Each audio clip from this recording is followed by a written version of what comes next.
नमस्कार मंडळी, श्री स्वामी समर्थ। येत्या 23 एप्रिलला आलेला आहे गुरु पुष्य अमृत योग। गुरु पुष्य नक्षत्रामध्ये केलेले शुभ कार्य यश आणि समृद्धी प्रदान करते। मंडळी 23 एप्रिल 2026 रोजी गुरु पुष्य अमृत योग तयार आहे। तर हा योग ज्योतिषशास्त्रात अत्यंत शुभ आणि सिद्धी योग मानला जातो। गुरुवारी पुष्य नक्षत्र जुळून आल्यावर तयार होतो। तर नवीन व्यवसायाला सुरुवात देखील करू शकता। तसेच या दिवशी बघा नवीन घर, वाहन किंवा कोणतीही गुंतवणूक तुम्ही करू शकता। हा दिवस खूप असा अत्यंत पवित्र दिवस आहे आणि म्हणून अशा पवित्र दिवशी आपण आपल्या मुलांसाठी म्हणजे मुलांच्या लग्नात जो काही अडथळे निर्माण होत आहेत, लग्नात काही ना काही प्रॉब्लेम अडचणी हे निर्माण होत असतात, तर अशा वेळी आपण काही उपाय काही सेवा केल्या तसेच आपल्याला या दिवशी म्हणजे गुरु पुष्य अमृत योगावरती आपण गायीला ही वस्तू खाऊ घातल्याने आपल्या मुलांच्या कुंडलीमध्ये जो काही पितृदोष आहे, नजर दोष आहे, कुंडलीमध्ये काही समस्या आहेत, राहू केतू शनी शुक्राची काही साडेसाती असेल तर ती देखील दूर होऊन मुलांचं लग्न हे लवकरात लवकर ठरेल। आणि म्हणून अशा ह्या पवित्र दिवशी आपण गायीला ही वस्तू आहे तर ती खाऊ घालायची आहे। मंडळी, ही संपूर्ण माहिती जाणून घेण्या अगोदर तुम्ही चॅनलवरती नवीन असाल तर चॅनलला सबस्क्राईब करा, व्हिडिओ पाहत असताना व्हिडिओला लाईक करा, त्याचप्रमाणे श्री स्वामी समर्थ अशी कमेंट करा। तर मंडळी, लग्नासंदर्भात भरपूर व्हिडिओ आपल्या चॅनलवरती आहेत, म्हणजे मराठी मेघना या यूट्यूब चॅनलवरती लग्नासंदर्भात भरपूर व्हिडिओ अपलोड झालेले आहेत, ज्यामध्ये बऱ्याच मुलामुलींचे लग्न देखील ठरलेला आहे। तसे मला कमेंट आलेला आहे, तर ते देखील व्हिडिओ तुम्ही पाहू शकता। तर गुरु पुष्य अमृत योग हा गुरुवारी आल्यामुळे त्याला विशेष असे महत्त्व प्राप्त झालेले आहे। तर या दिवशी बघा आपण गायीला ही वस्तू खाऊ घालायची आहे। तर हा उपाय आहे, तर हा उपाय कोणी करावा, तर हा उपाय घरातील कोणत्याही सदस्याने केला तरी देखील चालेल। घरातील मुलाचे आई वडील असतील किंवा भाऊ बहीण असेल, बहिणी असेल, त्यांनी केला तरी देखील चालेल, किंवा स्वतः मुलं असेल तरी देखील त्यांनी हा उपाय केला तर अतिशय उत्तम आहे। तर मुलं हा उपाय करत असेल तर मुलांनी सकाळी लवकर उठायचं आहे, आंघोळ करता वेळेस आंघोळीच्या पाण्यामध्ये चिमूटभर हळद टाकायची आहे आणि ओम नमो भगवते वासुदेवाय नमः, ओम नमो भगवते वासुदेवाय नमः हा मंत्र तुम्हाला 11 वेळा बोलायचा आहे। त्याच्यानंतर तुम्हाला आंघोळ करायची आहे आणि या दिवशी तुम्हाला पिवळे कपडे आवर्जून घालायचे आहेत। जर तुम्हाला पिवळे कपडे घालणे शक्य नसेल तर मग तुम्ही पिवळा रुमाल जवळ ठेवायचा आहे। आंघोळ झाल्यानंतर तुम्हाला सूर्यदेवांना अर्घ्य द्यायचा आहे। अर्घ्य देता वेळेस तुम्हाला जो पाण्याचा तांब्या आहे त्याच्यामध्ये चिमूटभर हळद टाकायची आहे आणि सूर्यदेवांना अर्घ्य द्यायचा आहे।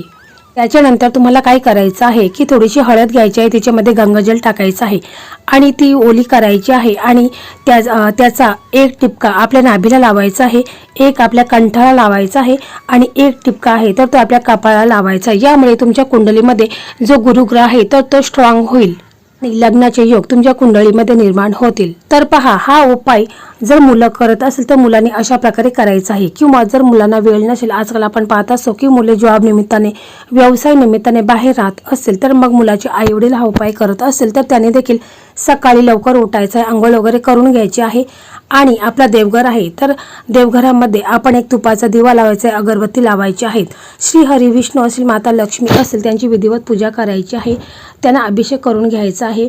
तसेच त्यांना पिवळी फुले आहेत तर ती अर्पण करायची आहेत, पिवळी मिठाई असेल तर ती अर्पण करायची आहेत। त्याचप्रमाणे आपल्या देवघरामध्ये जे आपले इष्टदेव आहेत, कुलदैवत आहेत, श्री स्वामी समर्थ महाराज आहेत, त्यांची देखील आपण विधिवत पूजा वगैरे करून घ्यायची आहे। तर पहा, या उपायासाठी तुम्हाला 125 ग्रॅम चणा डाळ आणायचे आहेत। म्हणजे गुरुवारी गुरु पुष्य अमृत योग आहे तर आदल्या दिवशीच आपल्याला रात्रीचे चणा डाळ 125 ग्रॅम आहे तर ती भिजत ठेवायची आहे आणि त्याच्यानंतर आपल्याला दुसऱ्या दिवशी काय करायचं आहे की आपल्या किचनमध्ये जायचं आहे आणि एक भाकरी बनवायची आहे किंवा चपाती बनवायची आहे। चपाती किंवा भाकरी आपण एखाद्या प्लेटमध्ये ठेवायची आहे, त्याच्यामध्ये आपण चणा डाळ आहे 125 ग्रॅम ती चणा डाळ त्याच्यामध्ये ठेवायची आहे। त्याच्यामध्ये तुम्हाला चिमूटभर हळद टाकायची आहे, थोडासा गूळ ठेवायचा आहे आणि मग ती प्लेट आहे तर ती आपण आपल्या देवघरासमोर आणायची आहे आणि एक तांब्या भरून तुम्हाला पाणी घ्यायचं आहे, ते देखील तुम्हाला देवघरासमोर ठेवायचं आहे। त्याच्यानंतर हा उपाय मुलाचे आई वडील करत असेल तर त्यांनी आपल्या देवघरासमोर जे आपले इष्टदेव आहेत, कुलदैवत आहेत, श्री स्वामी समर्थ महाराज आहेत, श्री हरी विष्णू माता लक्ष्मी आहे, तर यांना प्रार्थना करायची आहे की माझ्या मुलांच्या कुंडलीमध्ये जो काही नजर दोष आहे, पितृदोष आहे, लोकांची वाईट नजर आहे तर ती संपूर्णपणे दूर होऊन माझ्या मुलांचं लग्न हे लवकरात लवकर होऊ द्या, असं तुम्हाला मनापासून बोलायचं आहे। किंवा जर हा उपाय स्वतः मुलगा किंवा मुलगी करत असेल तर त्याने देखील आपले दोन्ही हात जोडायचे आहेत, आपले इष्टदेव कुलदैवत आहेत, श्री स्वामी समर्थ महाराज आहेत, श्री हरी विष्णू माता लक्ष्मीला प्रार्थना करायची आहे की माझ्या लग्नात जो काही विघ्न येत आहेत, लग्नात काही ना काही प्रॉब्लेम अडचणी ह्या येत आहेत तर त्या दूर होऊन माझं लग्न हे लवकरात लवकर होऊ दे असं तुम्हाला पूर्ण श्रद्धेने विश्वासाने आपले दोन्ही हात जोडून प्रार्थना करायची आहे। आणि मग त्याच्यानंतर तुम्हाला तिथे बसायचं आहे आणि मग तुम्हाला हा मंत्र 108 वेळा बोलायचा आहे। तुम्हाला हा मंत्र बोलता वेळेस तुम्हाला एखादी तुळशीची माळ असेल तर ती जवळ ठेवायची आहे, कारण तिच्यामध्ये 108 मणी असतात, म्हणजे आपल्याला चुकायला नको म्हणून तुळशी माळ जवळ ठेवायची आहे आणि हा मंत्र आपल्याला बोलायचा आहे। जर आपण हा उपाय आपल्या मुलासाठी करणार असेल तर मग तुम्हाला हा मंत्र बोलायचा आहे। ओम सृष्टीकर्ता मम पुत्र विवाह कुरु कुरु स्वाहा। हा मंत्र तुम्हाला मुलासाठी बोलायचं आहे। जर तुमची मुलगी असेल तर मग तुम्हाला अशा प्रकारे मंत्र बोलायचा आहे। ओम सृष्टीकर्ता मम पुत्री विवाह कुरु कुरु स्वाहा। समजा हा उपाय स्वतः मुलगी किंवा मुलगा करणार असेल तर त्याने अशा प्रकारे मंत्र बोलायचा आहे। ओम सृष्टीकर्ता मम विवाह कुरु कुरु स्वाहा। मंत्र एकदम साधा आणि सोपा आहे। हा मंत्र तुम्हाला 108 वेळास बोलायचा आहे, कमी नाही आणि जास्त नाही, 108 वेळास तुम्हाला हा मंत्र बोलायचं आहे। मग त्याच्यानंतर तुम्हाला काय करायचं आहे की ही जी प्लेट आहे, ज्या प्लेटमध्ये आपण एक चपाती किंवा भाकरी घेतलेली आहे, त्याच्यावरती चणा डाळ ठेवलेली आहे, गूळ ठेवलेला आहे, तर ही प्लेट घ्यायची आहे। एक तांब्या भरून पाणी घ्यायचं आहे, थोडंसं हळद कुंकू असेल तर ते देखील तुम्हाला बरोबर घ्यायचं आहे। आणि मग तुम्हाला जिथे कुठे गाय असेल तिथे तुम्हाला जायचं आहे। जर तुमच्या जवळपास कुठे गाय नसेल तर मग तुम्ही सरळ गोशाळेमध्ये जायचं आहे। तिथे गेल्यानंतर तुम्हाला काय करायचं आहे की जे पाणी आपण घरून घेतलेलं आहे तर ते पाणी गायीच्या चारी पायांवरती तुम्हाला ओतायचं आहे आणि मग त्याच्यानंतर हळद कुंकू गायीला लावायचं आहे।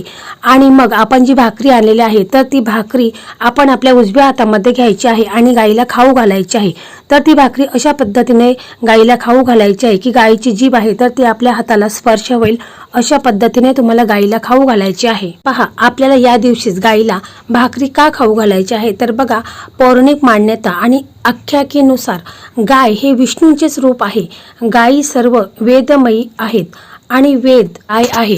भगवान श्रीकृष्णांना संपूर्ण ज्ञान गोचरणातूनच मिळालेले आहे। गायीच्या शरीरात 33 कोटी देवी देवतांचा वास असतो, त्यामुळे गायीची सेवा करणे म्हणजे सर्व देवांची पूजा करण्यासारखं आहे। तसेच गायीला कामधेनू मानले जाते, जी भक्तांच्या इच्छा पूर्ण करते आणि जीवनात आध्यात्मिक, आरोग्य विषयक आणि आर्थिक लाभ देते।